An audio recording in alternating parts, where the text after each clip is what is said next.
Om.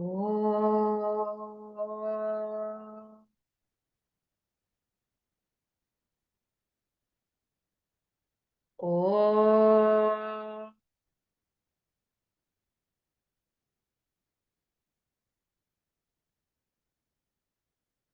Om.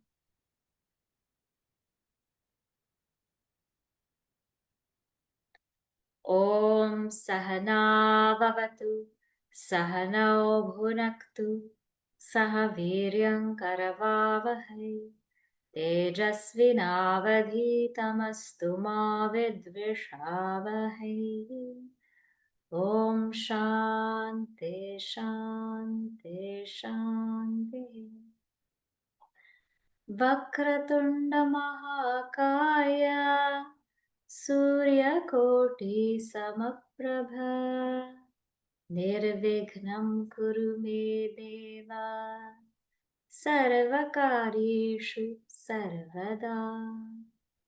Sarasvati Namastubhyam Varade Kamarupini Vidyarambham Karishyami Siddhir Bhavatu Me Sada. Samasta Jana Kalyani Niratam Karunaham Namami Chinmayam Devam Satgurum Brahma Vidvaram Mukam Karoti Vachalam Pangum Langhayate Girim Yat Kripatamaham Bande Paramananda Madhavam. Paramananda Madhavam.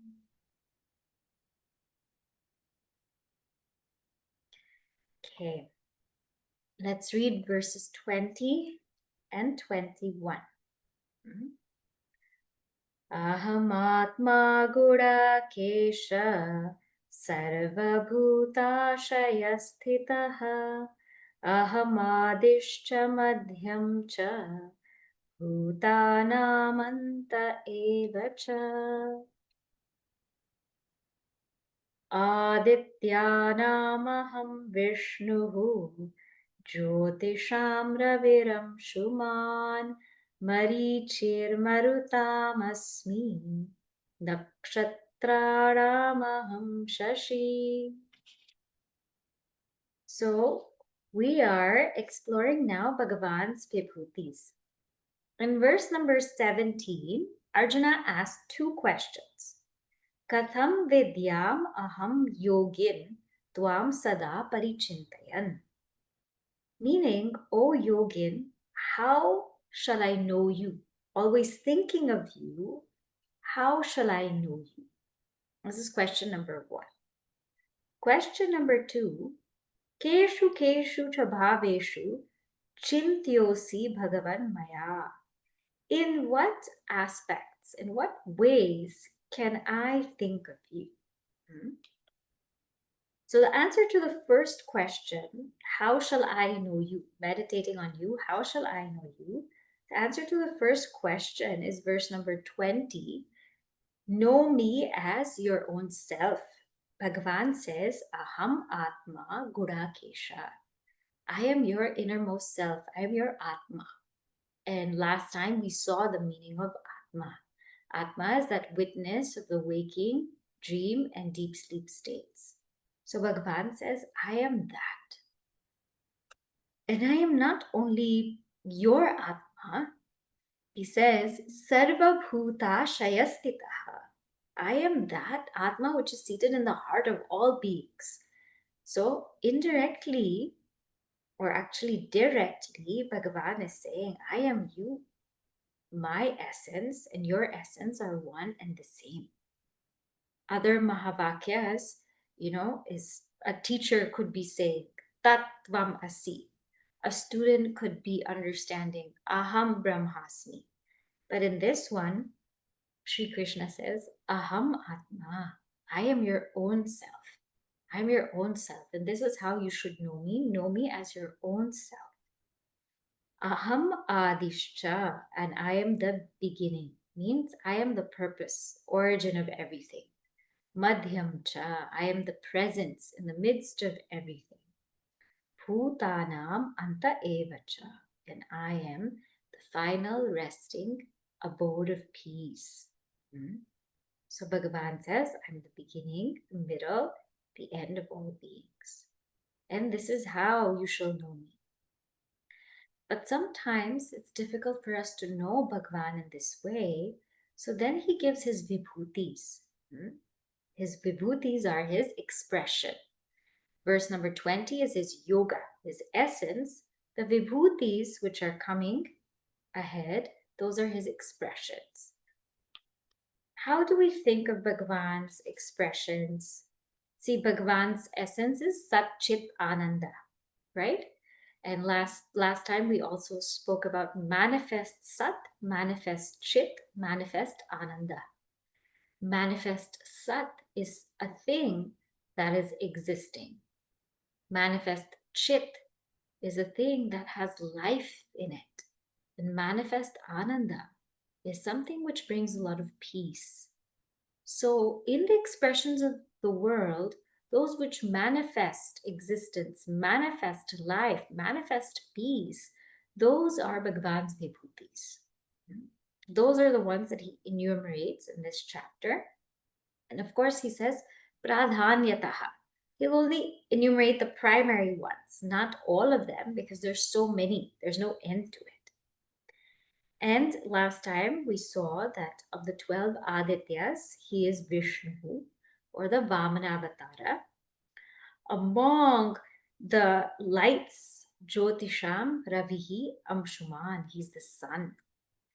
And among the Marichis, among the Maruts, he is Marichi.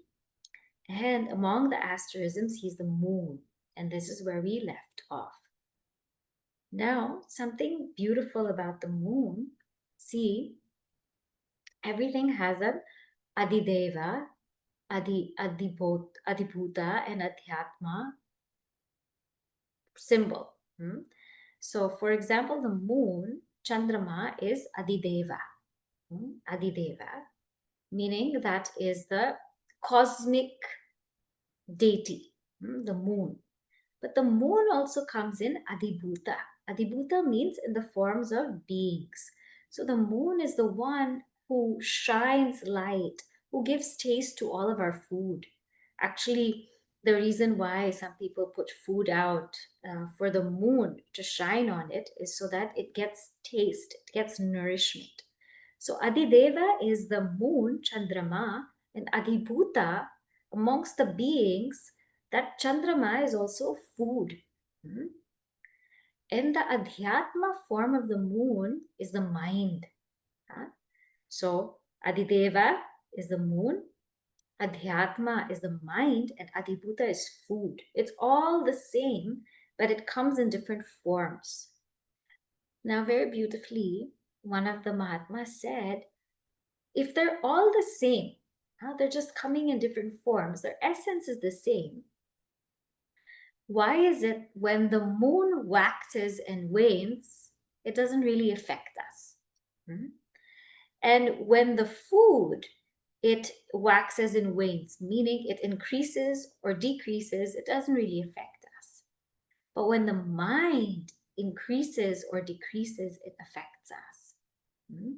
When the thoughts increase or they decrease, it affects us. He said that actually everything is the moon. The moon is directly related to the mind.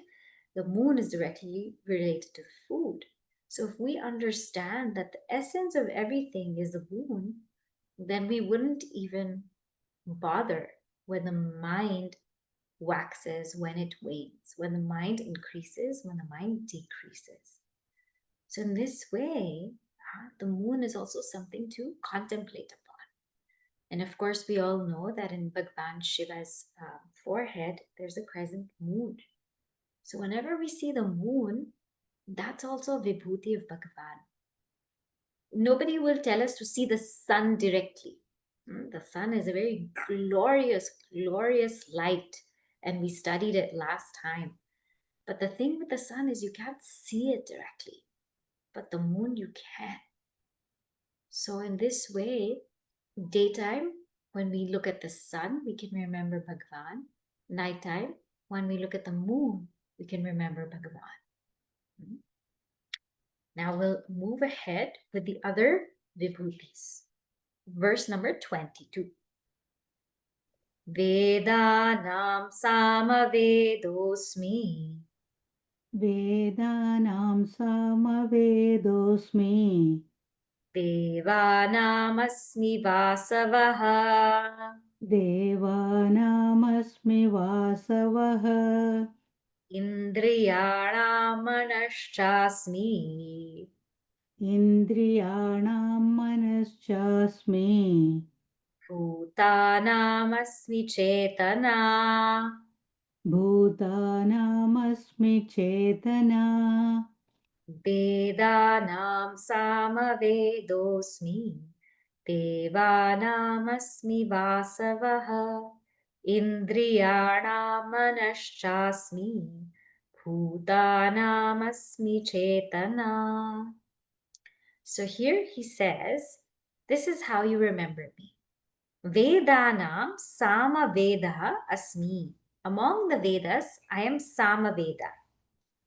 Devanam Asmi Vasavaha. Among the Devatas, I am Indra. Vasavaha is Indra. Indriyanam. Among the instruments or equipments, Manaha cha Asmi. I am the mind. Bhutanam. Among the living beings, Asmi Chaitanya. I am that life. Chaitanya here means life. So we'll see one by one now. Vedas are revealed knowledge. So I know when we think of Vedas, we always think of books. But actually, Veda means knowledge. Huh? And Veda is knowledge revealed to our rishis at the seat of contemplation when they were silent. These Veda mantras were revealed to them. And mantras are sounds. So these deep spiritual truths were revealed to the rishis in the form of sounds or in the form of mantras. And when Veda Vyasji, at that time when mantras were being passed on orally, Veda Vyasji said we must start to compile them and make sure we write them down because people's memories are fading. Their memories are fading, so we need something for them to refer to. And he took the body of knowledge called the Veda and he divided it into 4. And the way he divided it is according to the mantras. So those that were mostly poetic meters, they were regulated meters, they became compiled into Rig Veda. Those which were prose, they became compiled into Yajur Veda. And those which were a combination of poetry and prose and other, they were compiled into Atharvana Veda or Atharva Veda. The ones that were sung, they were compiled into Samaveda. So here, Bhagavan says of all the Veda mantras, the ones that were compiled in Samaveda, that is my Vibhuti. Now, why is it like that? Because when anything is sung, we remember it. Many times when we read something, we've all read so many emails. We read newspaper articles, we read books, but we don't remember it. We don't remember it because it doesn't come in a meter. It doesn't come in a meter. It doesn't come in a melody or a rhythm. But you hear a bhajan once in the day. What happens? Whole day the bhajan's ringing in the head. Right? That's the power of music. The power of music is it creates memory. It creates memory like no other thing. So we may study so many things, read so many things, write so many things also. But we will notice all of the things that are chanted in a meter or they are sung, or they follow a rhythm or a tune or a melody, they automatically enter our minds. It's automatic. And that's why with young babies, nobody's, nobody's chanting so much prose to them. You're singing to the babies, you're singing different lullabies, you're singing different tunes. And that's what they remember also growing up. Hmm? So, whatever our parents have passed on, so many things they have passed on, but we will remember most the melody and the music. So, he says, of all the Vedas, I am Samaveda, because that's the one that's sung and that's the one which will stay in memory easiest. Hmm? And of course, Bhagwan wants us to remember him. Devanam asmi vasavaha. So of all the devatas, he says, I'm Indra Devata. Why Indra Devata?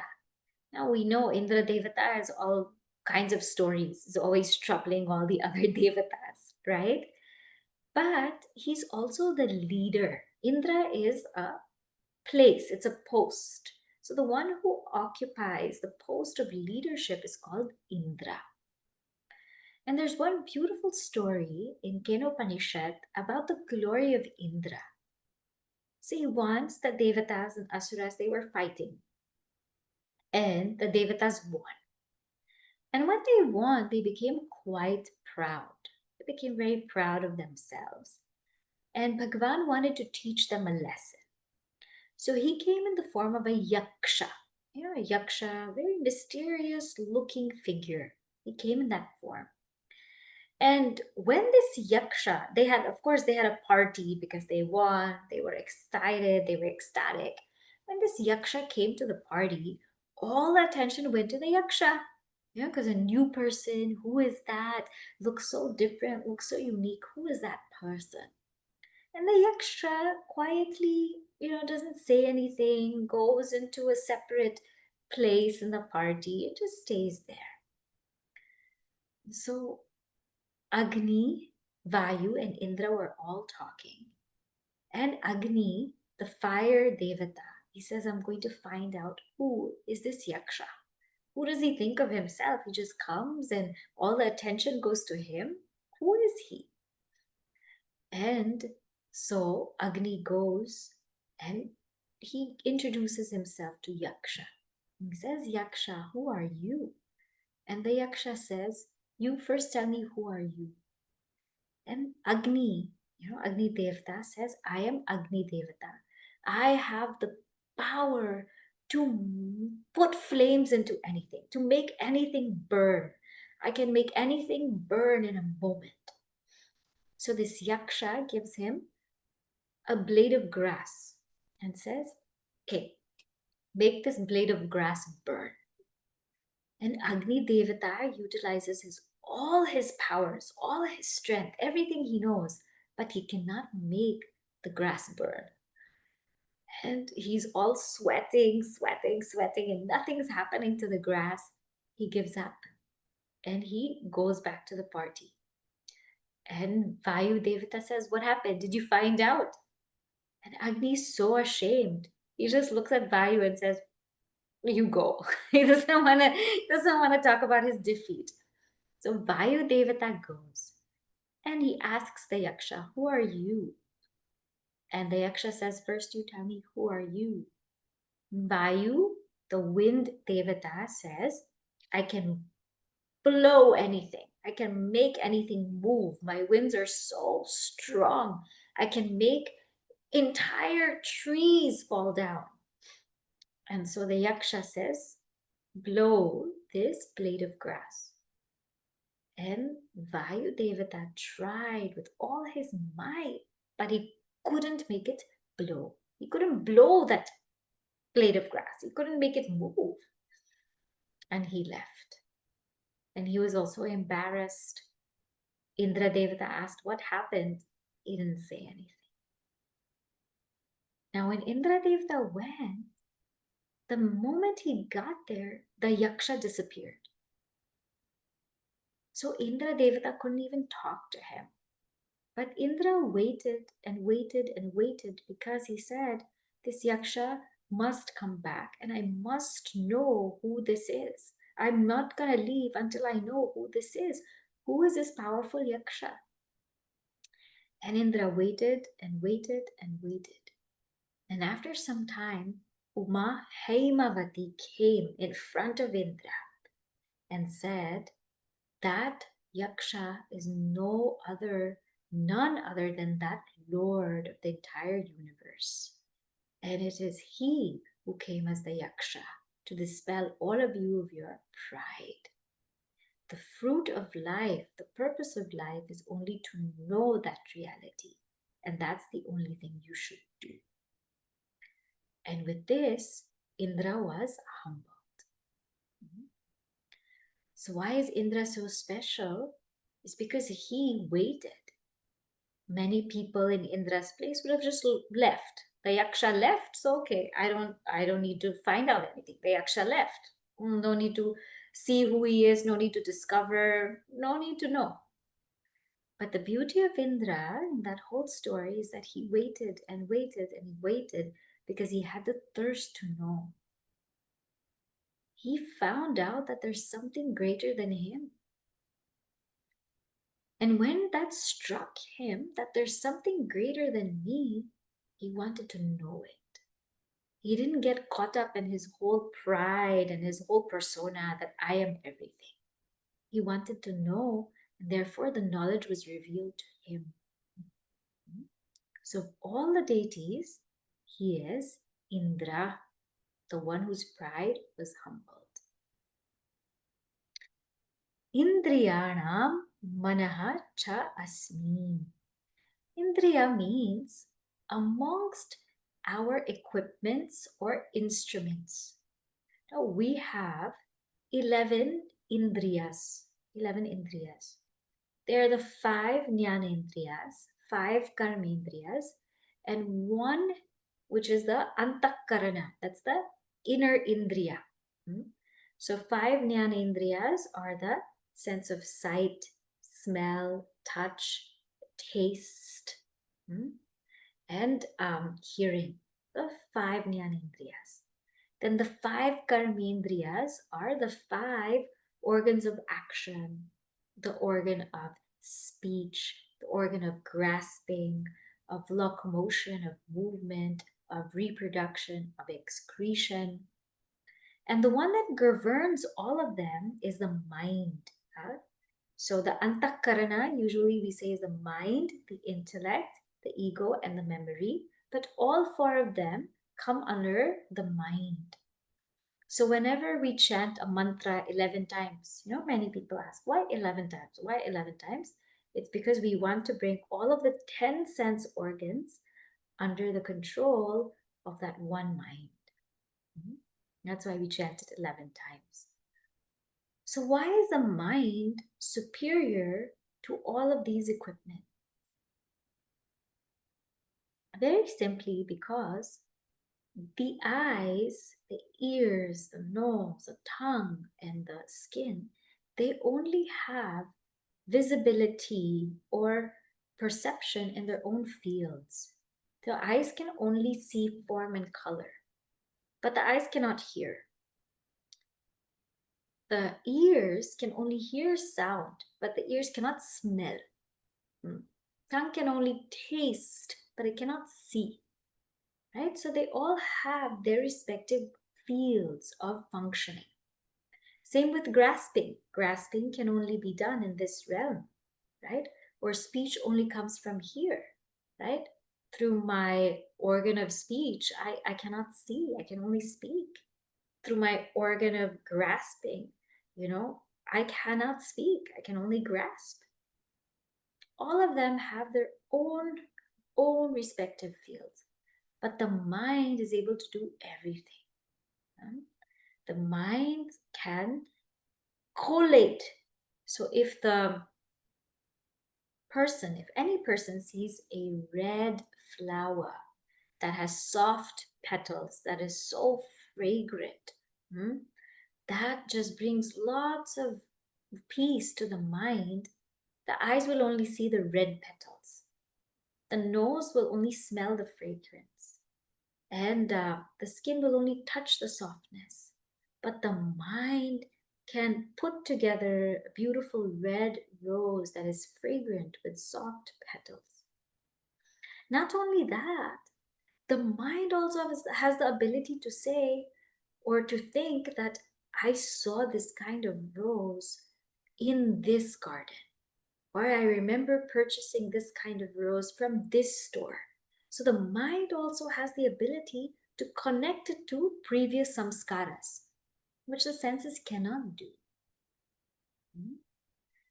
And many times our senses cannot grasp something, our senses of knowledge cannot grasp something which our organs of action can grasp.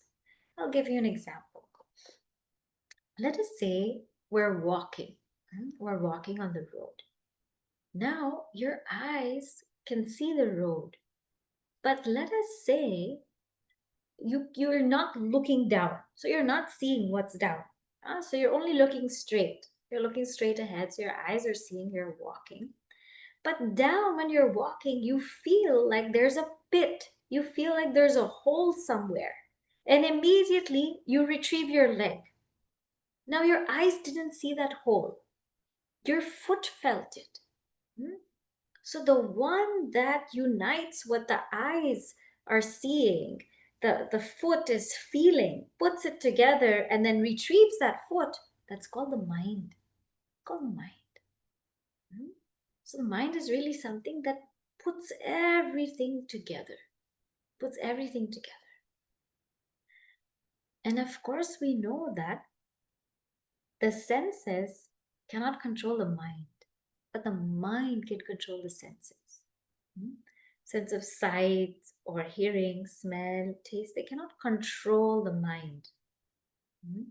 But the mind, because it's subtler, it's deeper, it can immediately control. It can stop your sense of sight. It can say, close your eyes. The mind can say, stop listening. The mind can say, stop speaking.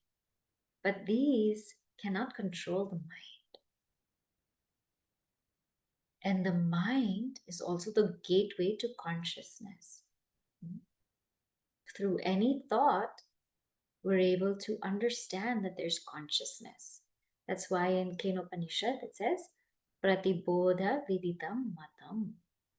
In any thought, if you just trace the source of thought, you will arrive at consciousness. The mind is a very beautiful instrument.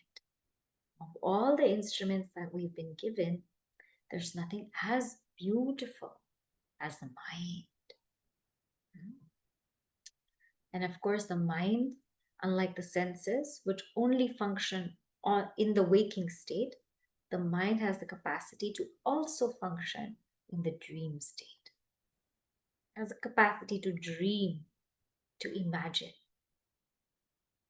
Right? So, Indriyanam manaschasmi, bhutanam asmi chetana.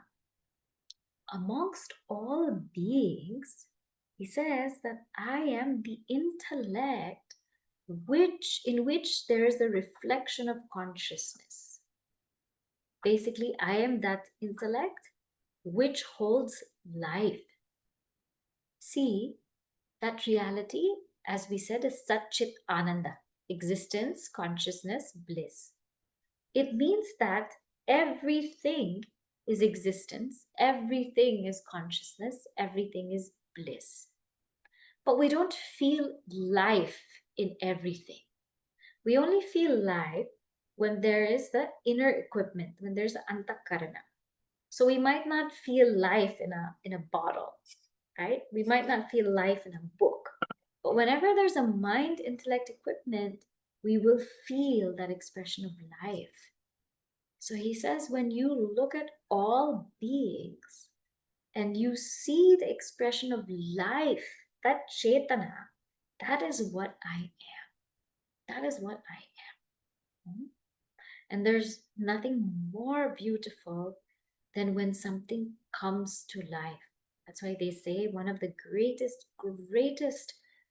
states of bliss that one can experience is when a child is born or when you witness a birth of any animal, any creature, because the child is lifeless. It comes out lifeless, but the minute the child begins to cry, everybody is so happy because there's life in it. When an animal gives birth, be it a tiger, or kangaroo, or dog, that when that baby comes out, it's lifeless, but the minute it has life, everybody becomes so happy. Everyone becomes overjoyed because there is life. When somebody's sick in the hospital and they're not moving, maybe they've gotten to a coma, or they go into ICU, or they go into surgery, and there's no life. You don't feel life in them because they're connected to all kinds of machines. But the minute they open their eyes, or they speak, or they squeeze your hand, you feel life. That life is Chaitanya. The minute you feel life, you feel, Bhagwan is there. So he says, I am the life in every single being. I am that which makes everything live. See that as my glory. See that as my vibhooti. Right? Now, further, see his vibhutis in verse number 23. Rudranam Shankarashchasmi रुद्राणां शङ्करश्चास्मि Vittesho Yaksharakshasam वित्तेषो यक्षरक्षसाम् Vasunam Pavakaschasmi वसूनां पावकश्चास्मि Verushikharinamaham मेरुशिखरिणामहम् Rudranam Shankarashchasmi Vitteshor Yaksharakshasam Vasunam Pavakaschasmi Merushikharinamaham Rudranam Shankaraha cha asmi. Of all the Rudras, I am Shankaraha. Vitteshaha. Of all Yaksha Rakshasam, of all the Yakshas and Rakshasas, I am Vittesha. Vittesha, Kubera, Lord of Wealth. Vasunam, among the Vasus, Pavakaha, I am Pavaka, I am Agni. Asmi, I am that. Meruhu Shikarinam Aham, among the mountains, or the peaks actually, the peaked mountains. Shikha means peak. I am Meruhu. So let's see this now. Rudra. So there are 11 Rudras. And of all the 11 Rudras, there he is Shankara. Rudras are destructive powers. They're destructive powers in nature, and they keep everything in balance, right? Now here, of all the Rudras, he's Shankara. Shankara means Shankaroti iti Shankara, that which brings auspiciousness. He is the creative destruction. Destruction is not always a bad thing. Sometimes we think it's a bad thing, but actually it's a necessary thing in our lives. So Shankara means I am that creative destruction. Sometimes in a flower, the seed is destroyed. But when the seed's destroyed, what happens is a bud sprouts. And the bud is destroyed. But when the bud is destroyed, a flower blooms. And the flower is destroyed, a fruit occurs, a fruit is born. So in every destruction, there's a creation also. And that creation is known as Shankara, that creative destruction. When a babyhood is destroyed, then what happens? Toddlerhood comes, right? And toddlerhood is destroyed, then becomes a child. And the childhood is destroyed, one becomes a teenager. So in every destruction, there's some kind of creation. And it's necessary. And this is important to understand whenever we go through some hard times where we have to let go of things. Sometimes people have to move from an old home, huh? An old home, or the place where they were has to be destroyed or has to be left. And people are reluctant to do that because they're reluctant to leave old memories, their relationships with people.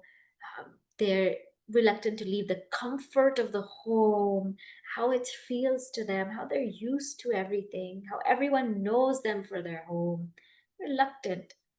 But when they leave it, then there's a whole new beautiful birth of a new home, a new place, a new environment. And it just takes time maybe to get used to it, but there's a whole other thing waiting for us. Sometimes there's a destruction of old bonds. Two friends or relatives or relations, you don't get along anymore. In the sense you've grown out of each other. And that also sometimes has to be destroyed. And people are reluctant because they say, what will I do? Who will be my friend? Who will be my companion? But then after that, we begin to realize the destruction of old bonds facilitates the room for new bonds to arise and bloom. This is Shankara.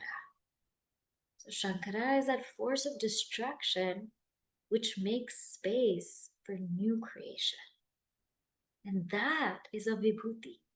That's also a vibhuti. So don't be afraid if something has to go away, something has to be left, something we have to let go of. It's okay because Shankara is coming. Shankaroti ti Shankara. And Shankaroti doesn't mean you'll have joy now. It means overall there will be joy. It's only making room for joy. Then he says, Vitteshaha yaksha rakshasa. So now here they are yakshas and they're rakshasas. Yakshas are the ones who are overcome with position. They're overpowered. They love position. Rakshasas are overpowered by greed. And in this, Kubera is the one that stands out. You see, Kubera and Ravana had the same father. So they're actually step brothers. Huh? Kubera is a yaksha, and Ravana we know is a rakshasa. Hmm? Kubera is the one who holds all of the wealth of all of the devatas. And the meaning of this is very symbolic because sometimes we can be like yakshas. We are overpowered by position and we will do anything to secure a position. Sometimes we're overpowered by greed of wealth and we'll do anything to make lots of money. But remember, the holder for all of that is Bhagwan. Huh? The holder for all of that is Bhagwan. Just like Kubera is the holder for all of the wealth of the yakshas and rakshasas, the holder of all of our wealth is Bhagavan. We may have tons of wealth and investments and real estate, but anything can go in a day, in a moment. Could be a national disaster. It could be an economic crisis. It could be inflation. It could be theft. It could be anything. So while sometimes we worship power, we worship status, we worship money, and try to hold on to it and build it and make it grow, and we forget Bhagwan, understand that really the true holder of all wealth is Bhagwan. And actually, the real wealth is only Bhagwan. So when we feel like we need to secure all of this, remember the true whole, the one who has the key, that is Bhagavan. That is the Vibhuti. He's like Kubera. He's the treasurer of the entire universe. Okay? This also means that, treasurer is somebody who settles accounts. Huh? So don't ever think that we can get away with cheating, stealing, lying. Accounts will always be settled by Bhagavan in some way or the other. Vasunam pavakaha cha asmi. So among the Vasus, I am fire. I am Agni. And Gurudev gives a very beautiful translation to this. He says, there are 6 seasons, and then 2 seasons are joy and sorrow. So what are the 6 seasons? So first is Vasanta. Vasanta means spring. That happens in March, April. So that is where our Ram Navami, Hanuman Jayanti, all of our New Years happen. Vasanta. Grishma is summer. So summer happens in June, July, or May, June. Actually, May, June, summer. Varsha. Varsha means rainy season, July, August. So this is where your Janmashtami will come. Whenever it rains, it's Janmashtami. Sharada is September, October. So this is the Navaratri season. Now all these kinds of festivals will come.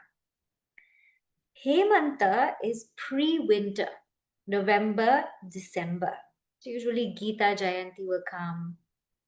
Then Shishira is our actual winter, January, February. So Vasanta, Grishma, Varsha, Sharada, Hemanta, Shishira. 6 seasons, and then 2 seasons, joy and sorrow. Now, of all of the seasons, he's Agni. Agni symbolizes the sun because it's really the sun that makes the season. Sometimes it'll say it's 32 degrees outside. But if the sun is shining brightly, it doesn't feel like that. It feels a little warmer. Sometimes it'll say it's 50 degrees outside. But if there's no warmth of the sun, it's so cold, we might even need a winter jacket. So the one that really controls the weather is the sun. In the same way, he says that the sun symbolizes the light of consciousness. Our minds also go through many, many weathers. Right? Sometimes our minds are like spring. Minds are like spring where they're so bright and they're blooming and they're colorful and creative. Sometimes our minds are like summer. They're very hot. Lots of heat in the mind. Sometimes our minds are rainy. They're gloomy and drowsy. Sometimes Sharada. Sometimes they're like fall. They want to detach from everything. And in fall season, you detach from everything. All the leaves detach from the trees. Sometimes they're like pre-winter, cold. And sometimes they're like winter, very frigid, very, very frigid. So in that which illumines all of the different seasons, that is a light of consciousness. That I am. That I am. Many people ask, what's the weather like today? And they'll check the weather channel. But we should also ask, what's our mind like today? Because that state of mind will determine the weather today. How will my mind be today? What's my mind like today? We should have a weather report for our own mind. If today is too cloudy, take a moment, do some japa, do some puja. If today is rainy, take a moment, take a breather and take a shower or something, energize yourself. I remember Gurudev said, in one of his writings, that if you are sad and depressed, you do not have any right to go outside and contact the world. Don't contaminate it. Don't contaminate it with your moods. Calm down, relax, assess your weather, and then go out. So, amongst all of these seasons, I am the sun which controls it all. And amongst all of the seasons of the mind, I am the sun which illumines it all. So watch the weather report with your own mind. Then Meruhu Shikharinam Aham. So among the peaks, Meru is known as the highest peak, the mystical peak. Among the mountain peaks, I am Meru. Now, what does this mean? It means that in every single field, when we attain the peak, that is called Bhagwan. Because attaining a peak of any field, it can be in the field of sports, can be in the field of music, of science, of business. Attaining the peak of anything requires a lot of discipline. It requires focus. It requires intense concentration, love of the goal, and it requires us to be present and lose ourselves in it. And all of those qualities are sadhana chatushtaya. They're absolutely necessary for seeking. So any time that we've attained the peak of something, that's Bhagwan. That's Bhagwan's vibhooti. Because after all of that effort of discipline, of focus, of just having that vision, after all of that effort to reach that peak requires us to absolutely let go of the ego. You know, a painter might gather all their painting tools and a canvas and envision what they're going to paint. But for that painting to really come alive, they have to lose themselves. And then in that peak, where there's no more ego, that vibhuti is Bhagwan that comes out. Or a sports person, they can practice their game, focus, know what moves, what's their strategy. But when they're in the field and they let themselves go and they reach that peak, it's a moment of self-forgetfulness. And that's where Bhagavan shines. So peak here means any time that we have reached the peak, know that it's not you and me who've done it.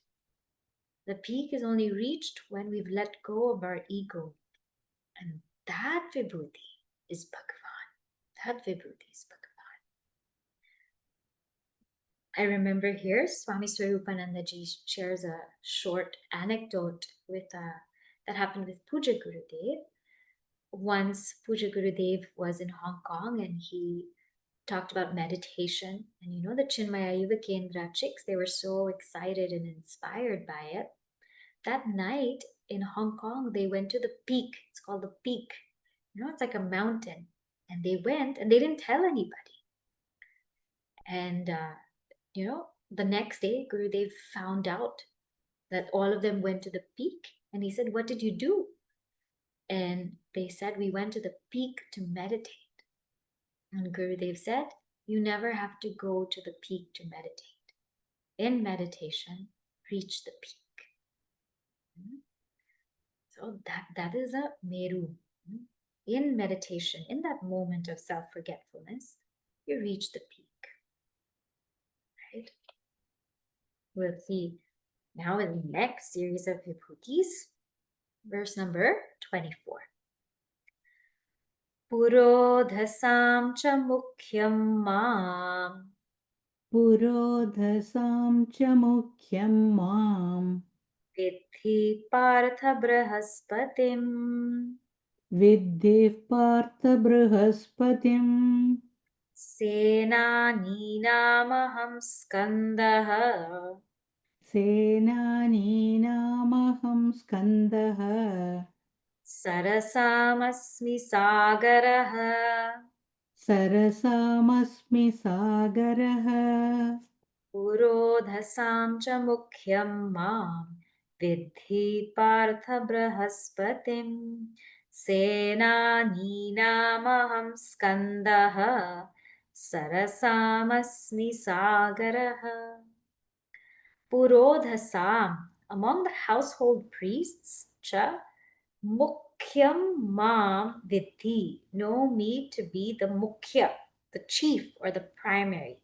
Vidhi mam, know me to be that, O Partha. And who is that? Brahaspatim. Brahaspati, the guru of the Devatas. Then Senaninam aham skandaha. Among the generals, aham skandaha. Know that I am skandaha. Sarasam. Amongst the bodies of water, aham sagaraha.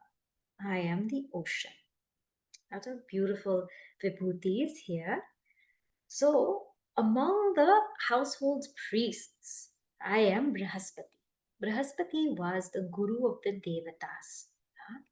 Shukracharya was the guru of the Asuras.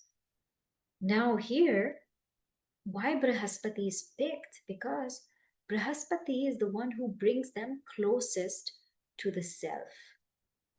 Who is the best guru or the best teacher? The best guru or the best teacher is not somebody who takes you to them, but somebody who takes you beyond them. Many teachers will want us to learn like them, study the books that they studied, and which is very beautiful.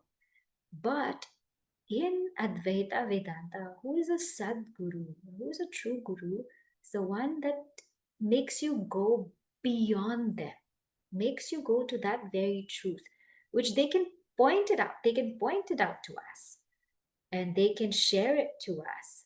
They can make us even feel that truth. But at the end of the day, they always tell us to go beyond. And that's why Gurudev said, I'm only the pointer, but I'm not the pointed. So that Guru who helps us to go beyond, and that Guru also who always keeps us on the right path.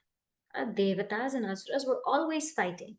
But Brahaspati always kept the Devatas in check, that they're on the right path, they're walking on the right path. That Guru is a Vibhuti of Bhagwan. That Guru is a Vibhuti of Bhagwan. So when we think of Puja Gurudev, that's a Vibhuti, where he taught us not just by his words, but his very life in every single thing, in every single action, in every single moment, there was a teaching. And made it very, very clear that what we have to seek is beyond everything. It's beyond all words, it's beyond all thoughts, it's beyond every teaching, but it is our own self. So that vibhuti is Bhagwan. Senaninam aham skandaha. Skanda here means, I'm sure you all know Kartikeya, Muruga, yeah, the brother of Ganesha. And the story of his birth is that Parvati Devi, she did a lot of tapasya to marry Bhagavan Shiva, because she, in her last life, she was Sati, and in her current life now, she's Parvati, and she wanted to be reunited with Shiva. And Bhagavan Shiva, he was ever in meditation. But all the devatas told Kamadeva, you have to disrupt Bhagavan Shiva's meditation. Bhagavan Shiva has to marry Parvati because Skanda has to be born. And this Skanda has to defeat Tarakasura. And this Tarakasura is really wreaking havoc everywhere. And only the son of Shiva and Parvati can destroy. So therefore, Kamadeva pierced the chest of Bhagavan Shiva, and he woke up And eventually, Bhagwan Shiva and Parvati Devi got married and they had a son named Skandaha or Kartikeya. And Skandaha was known as the commander of the army, the general of the army. Now, this is very symbolic because what is something that we have to command? Something that we have to command is our senses, right? So here, Skandaha is also representative of that mind intellect equipment which can control the senses and control their functions. And that mind and intellect, which is the mind and intellect that can control all the senses? The mind and intellect which can control all the senses is only the one that is born from Shiva and Parvati. Who is Shiva? Shiva is the epitome of knowledge. Who is Parvati? The epitome of devotion. Only the mind that is born from knowledge and devotion has the ability to control all of the senses. In Bhagavad Gita, chapter 6, we saw that Arjuna was saying, "Oh Krishna, my mind is chanchala. My mind is chanchala. It cannot concentrate, it cannot focus, it cannot do anything properly. What do I do?" And Sri Krishna says, Vairagya and Abhyasa. Vairagya or dispassion is Shiva. Abhyasa, practice, tapasya is Parvati. So only when my mind is born from Shiva and Parvati, then it can become Skanda. Then it can command all of the senses and everybody will listen. Everybody will listen. Everything will be in check. Because only when that commander commands the entire army and everybody is focused on one goal, on one vision, then things can be achieved. But if there's so many distractions, so many confusions, it's very difficult to work. So the one who brings everything in unison, who makes everything focused, who makes everything do what it needs to do, that's called Skandaha. And that Skandaha, Bhagwan says, that is my vibhooti. That's my vibhooti. Sarasam asmi sagaraha. The ocean of all the bodies of water, I'm the ocean. What makes the ocean so beautiful? The ocean is always full. We chant in Sthita Prajna Lakshana Apuryamanam Achala Pratishta. Meaning that all rivers, they come to the ocean. They come to the ocean. They flow to the ocean. And the rivers also, they go on their own ways. The ocean is never troubled. Whether things come to the ocean, whether things go away from the ocean is never ever troubled. Many rivers will come, then the water cycle will take water from the ocean and then pour it down as rain. The ocean is ever undisturbed. How are we? When things we like come into our lives, we're very happy. And when things we don't like come into our lives, we're very sad. When things we like leave us, we're very sad. When things we don't like leave us, we're very happy. We're up and down, up and down, up and down. But the ocean, you're going to say, isn't the ocean up and down? Actually, if you go deep inside the ocean, there's no wave. So ocean is so beautiful, it's so full, it's not perturbed. Who's coming, who's going, which river's coming, which river's going, it's not perturbed. It stays full in its own nature. It's ever fine. And if you think it is perturbed, go deep down. There may be seeming waves up and down on the surface. Because of all the flow, the inflow and the outflow, there might be seeming waves. But if you dive deep, you'll only find stillness. That's why the ocean is Bhagwan's vibhooti. Because when you dive deep, you only find stillness. That is Vibhuti, right? So today we have seen very beautiful Vibhutis of Bhagwan, elements to keep in mind. He says, of all the Vedas, I am Sama, that's that which is sung. Of all the Devatas, I am Indra, who is humbled in his pride. Of all the equipments, I am the mind, which collates everything together. Of all beings, I am life. That's my Vibhuti. Of all the destructive powers, I am Rudra, creative destruction. Of all the yakshas and rakshasas, I am the holder of wealth, Kubera. Of all the seasons of the mind, I am that light of consciousness. Of all the peaks, I am Meru, when we hit our peak performance. Of all the teachers, I am Brahaspati, the one who will always make you go beyond.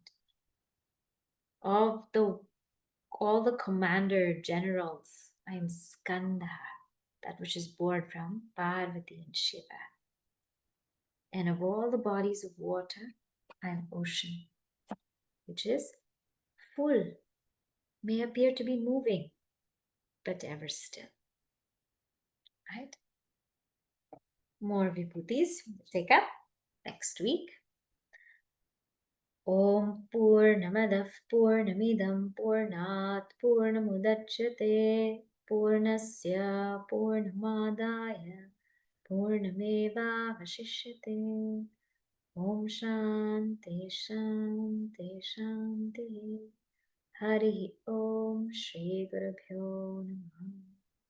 Hari Om.